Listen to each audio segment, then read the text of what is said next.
Okay sir, નમસ્કાર. બધા લોકો તમે કયા ગામથી આવો છો? દ્વારકા, કૃષ્ણ કનૈયાની નગરી. ઓકે સાહેબ, હું તમારો ગાઈડ હતો. મારું નામ છે પ્રવીણ ગોસ્વામી, ઉપરકોટ ગાઈડ. તો જુનાગઢ કિલ્લાની અંદર આપણે પહેલાં ગેટેથી જ ગાઈડ, ગાડી, ટિકિટ બધું નક્કી કર્યું હતું. હું તમને ફેરવો એટલા સમયમાં તમને ક્યાંય તકલીફ પડી છે સાહેબ? કોઈ જાતની તકલીફ નથી પડી ને સાહેબ? તો અહીંથી પહેલાં ગેટ ભાણે જે ખોલ્યા એ જગ્યાએથી હું તમને સ્ટાર્ટ કર્યું તમે. ધીરે ધીરે ધીરે ધીરે આપણે ગયા નીલમ માણેક તોપ, જેનાથી આપણે જુનાગઢ હારી ગયા.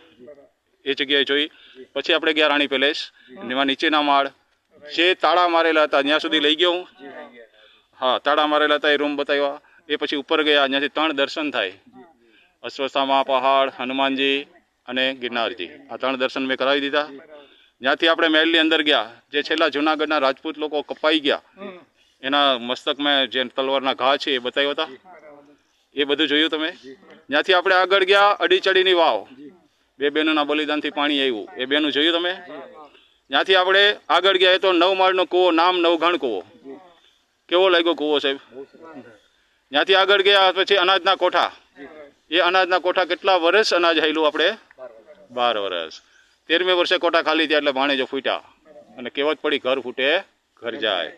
એ પછી આપણે છેલ્લી જગ્યા, જે પાણીના તળાવ.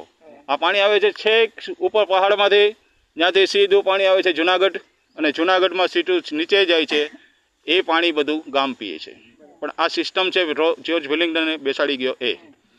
તો કેવું લાગ્યું સાહેબ જુનાગઢ? કોઈ તકલીફ હોય તો બોલો. હા, ગાઈડની કોઈ રિફ્રેશ થઈ ગયો, પ્લસ ગાઈડની કંઈ ભૂલ હોય તો કયો.